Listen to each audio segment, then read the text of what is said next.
Caddle, who will now speak with you. Please welcome her warmly. Give her a rousing round of applause.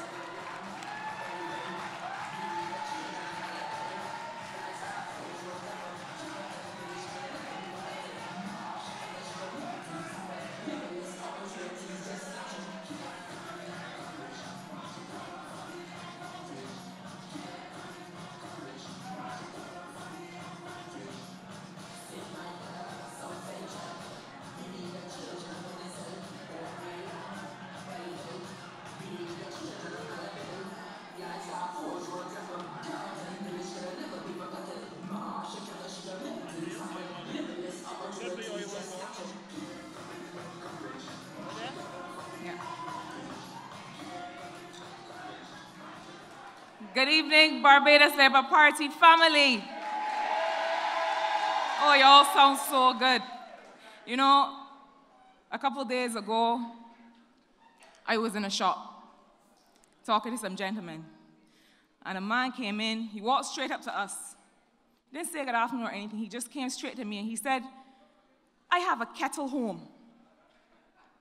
And I buy this kettle, I long buy this kettle, and it don't work.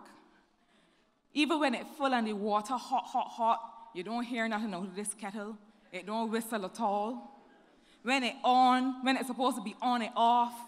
When it's supposed to be off, it on. So I called the place that I buy it from. And they put me through to the technical department. And the gentleman said to me, tell me the brand name of this kettle, check the bottom so I can help you fix it. The man said I turn over the kettle. And I had to tell him, man, don't bother, you can't get this fixed. This here mash up for good. It got on Stuart.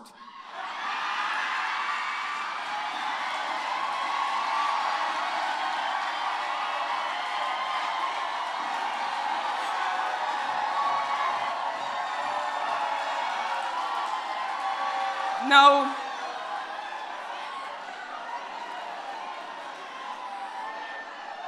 with every apology to anybody in this room that might be called Stuart, I want to say to you, good evening again. I come to you, St. Joseph. I come to you from St. Michael.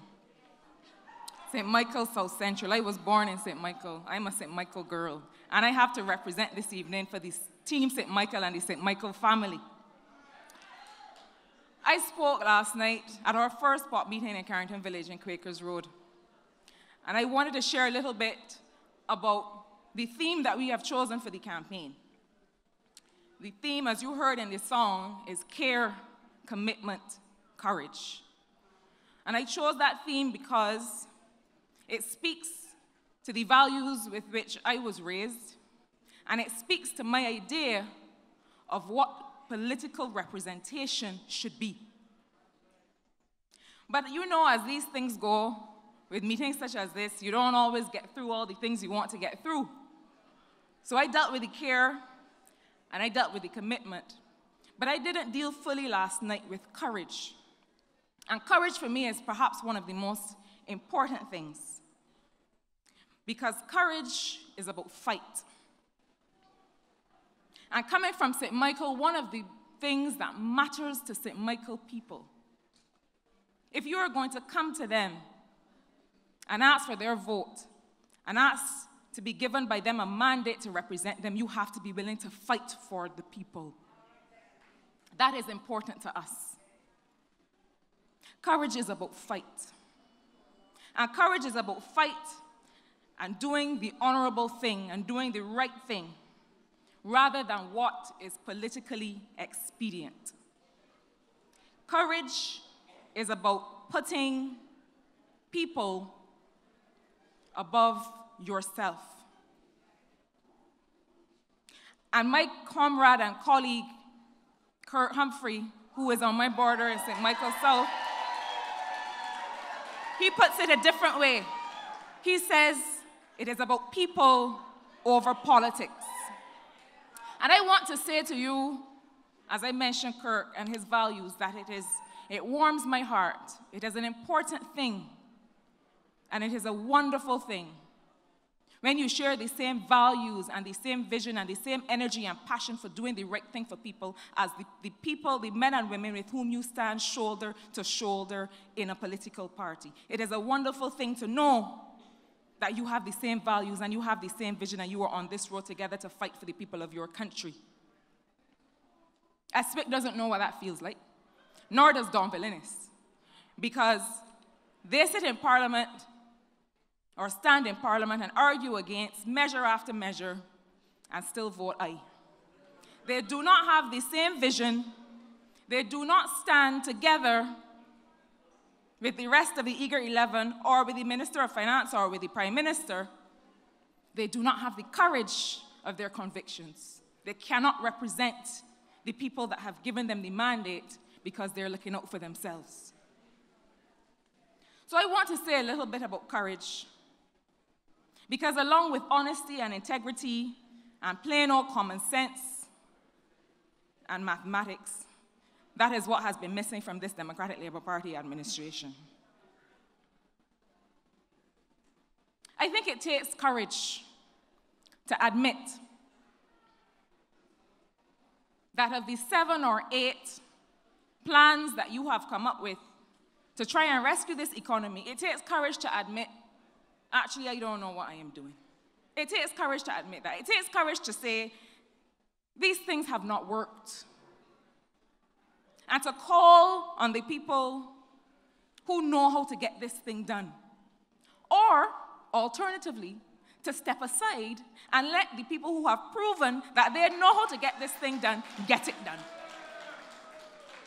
This is not about you, this is about the people of Barbados.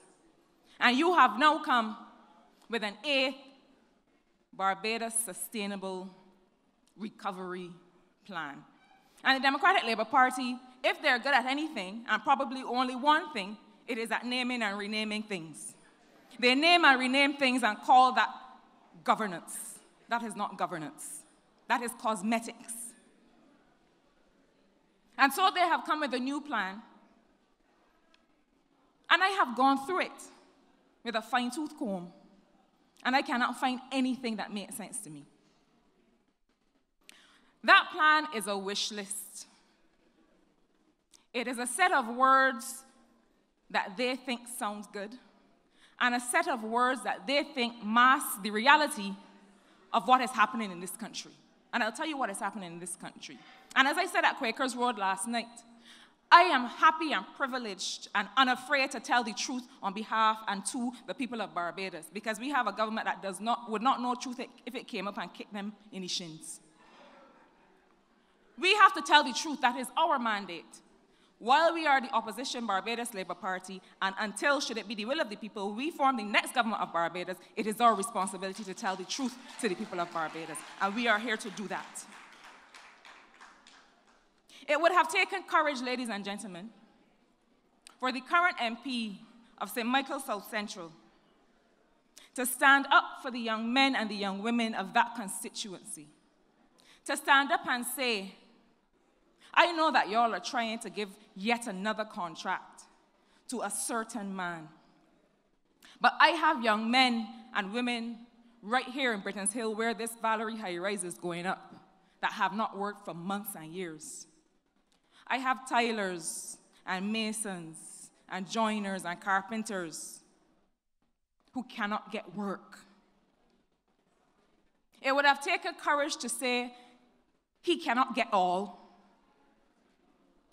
We have to create opportunity for young people. We have to create opportunity for working class people, for the people of St. Michael.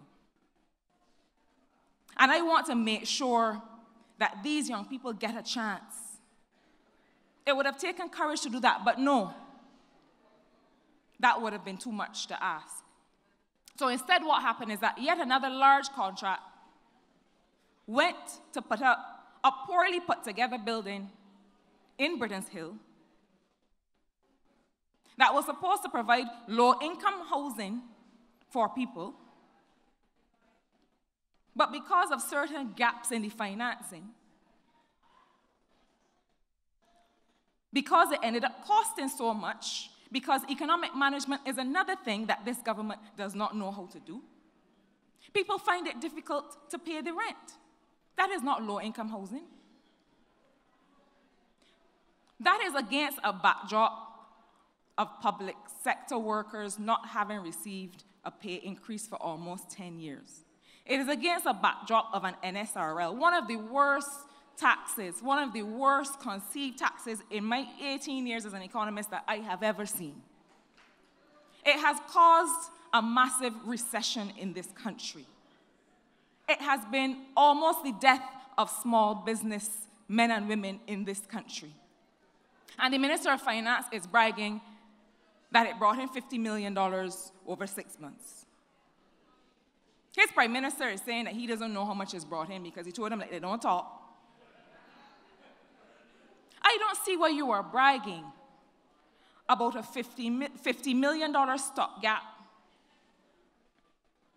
in such a large deficit, with such a large debt.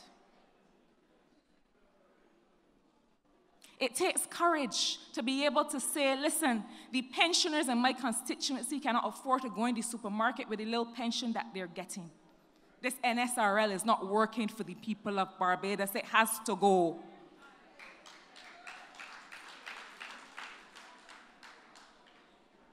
It would have taken courage for the Prime Minister of Barbados to stick to his word that he gave to the people of this country when he said he would not remove free tertiary education. You cannot believe anything that this man says.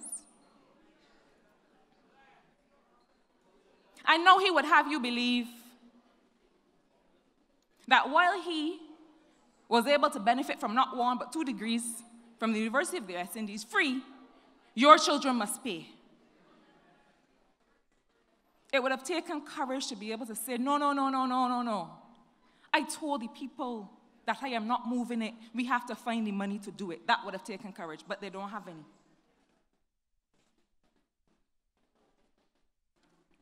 It would take courage, ladies and gentlemen, to be able to admit that the sale of the BNTCL is not about addressing the foreign reserves problem. That's not what it's about. Because if that were what it was about, they would have taken the offer made by Rubis of the $50 million that they were offering to go half to make up the $100 million. If you are so desperate, if the country is floundering so much, you need money, you need money, you need money. And the Fair Trading Commission told you, no, no, no, we're not letting you create a monopoly with Sol. You got to share. Well, take half from Rubis and take half from Sol, but it is not about the foreign reserves. Don't be fooled. This government is in the business of creating monopolies to consolidate wealth in the hands of a privileged few in this country. And it is time for it to stop. Instead, what this government is doing, instead of displaying the courage that is needed to guide this country through these difficult times, instead what they're doing is what I call patchwork governance. Bringing last-minute legislation that makes no good sense at all. Minister of Education wants to now bring charges against parents of children who have issues or who have contravened the law in some way. He wants to bring charges against the parents. Now, I admit that a lot of what has to be done to bring this country back and to transform it, it is about the values that we have. It is about values. It is about supporting parents as they try to raise responsible Barbadian citizens. But this government only has one idea collectively among all the brains that they have there, one single idea. And it always comes down to a big stick policy. The same Minister of Education talked about cracking heads and shooting people, and they want to persecute young people when they do just that. You get in the public domain and say that that is okay to do, that it is okay to bring violence against the people that you are mandated to serve. And then you are alarmed when people do the same thing, those same people that you were meant to do it to. They're doing patchwork governance right now. They're patching the roads. But just like all of the other measures that they're bringing, by the time they patch the road and the truck move from there, you drive over it and it falls to pieces again. And that is exactly the description and the story of the Democratic Labour Party government.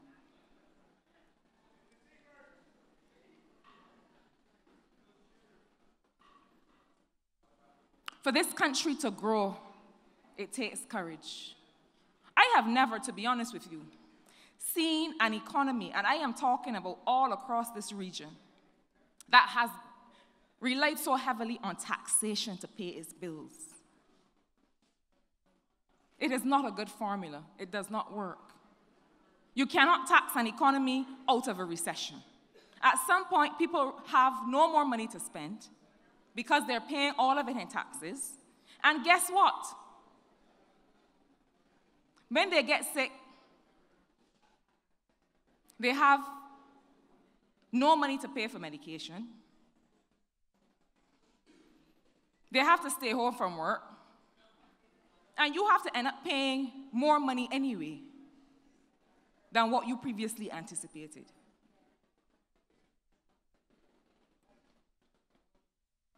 And then you want to tell me that the Prime Minister of this country is supposed to be a productivity champion, when this is the least productive government this country has seen since its independence in 1966.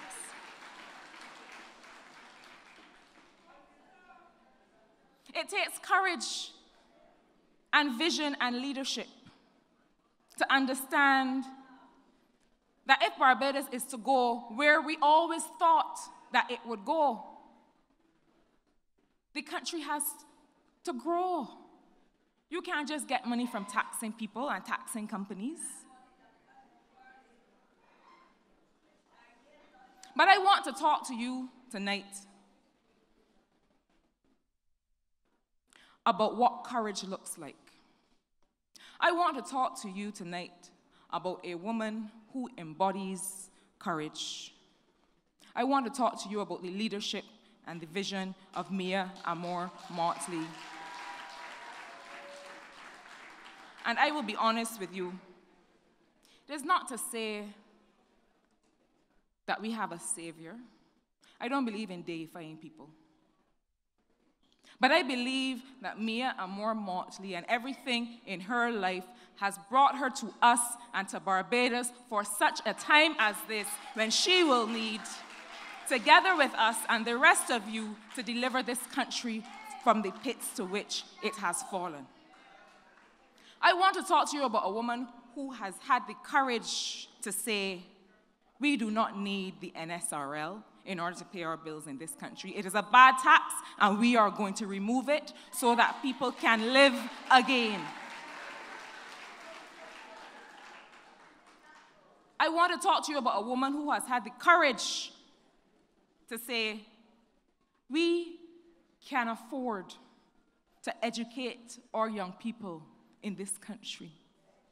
We have done it before, and that is the peril of this Democratic Labour Party government. That is the peril. That is the most dangerous and nefarious part of what they have been able to do. It is that they have attempted to convince the people of Barbados that this is the best that can be done. They make reference to an economic recession that every other country, including the countries hit by hurricanes not too long ago, have recovered from.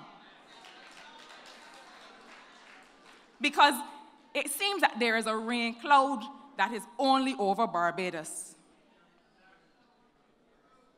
And they would have you believe that nobody else could do better. Well, I want to tell you, ladies and gentlemen, that Mia Amor Motley has done better, can do better, and will do better than this sorry bunch that we are calling politicians and government in this country. I want to talk to you about a woman who has the courage to understand that a lot of what we need to take Barbados forward is about the Barbadian confidence. It is about understanding that we are raising a people, we are raising a country The business of independence did not stop in 1966. In fact, it didn't begin in 1966 with Arabara. I don't know, I want to tell you. The process of independence was started by the founding fathers of this Barbados Labour Party, because there could have been no independence without Grantley Adams. There could have been no independence without freedom, and that is what Grantley Adams brought to this Barbados.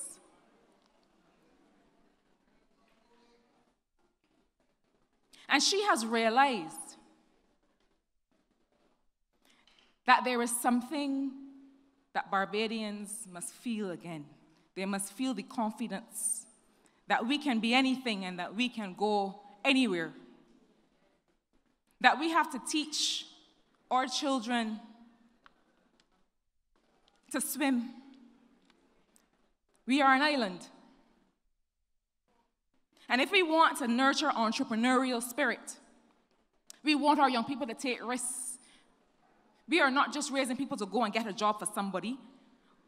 We are not just raising people to go and do the people work, as they say. We are raising people who can be global citizens grounded in their Barbadian roots and heritage.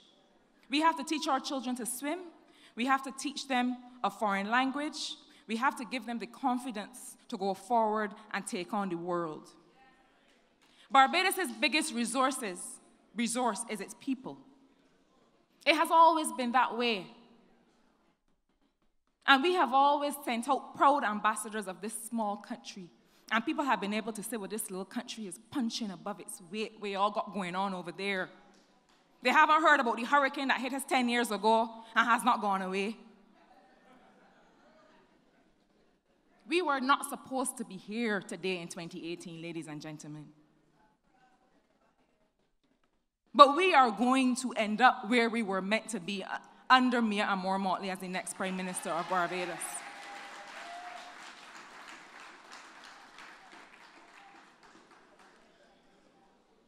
I want to say a word quickly about the man who will remain Member of Parliament for St. Joseph after the next general election. You know, Dale Marshall makes me laugh in a good way. I have not seen anyone who can so incisively and aptly dismiss the idiocy of the Democratic Labour Party. He does it very well. He does it very ably. You know, we have had in this country an Attorney General that, you know, we've always seen our Attorney Generals as people who can speak with authority to issues, who understand issues of law and order and in their multifaceted way. Dale Marshall stands head and shoulders above anybody who has presumed to speak to law and order issues over the last 10 years. But not only that,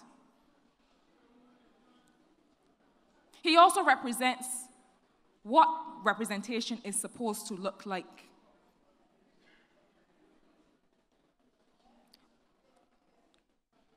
He was here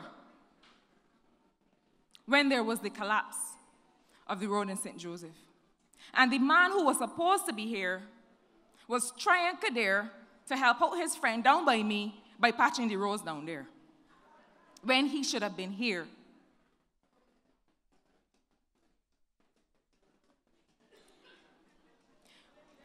The Barbados Labour Party understands what representation is. And I am proud to stand shoulder to shoulder with men and women who understand care, who understand commitment, who understand courage. But it's not just us, and we can't do this alone. And I know, ladies and gentlemen, that you all also have the courage that it is going to take to bring this Barbados Labour Party to government in the next general election. And I will repeat what Glenn Clark has said: get yourselves together. This is the most important election this country will have seen since independence. Get yourself together, get your neighbors together, make sure people are on the list. The only way the Democratic Labour Party is going to win the next election is if they do it in ways that are not above board, and it is not beyond them. So we are going to get ourselves together. because we are going to make sure that our next Prime Minister is that woman of vision and leadership and courage that is going to take this country to that place of transformation. Ladies and gentlemen, God bless you. Good evening.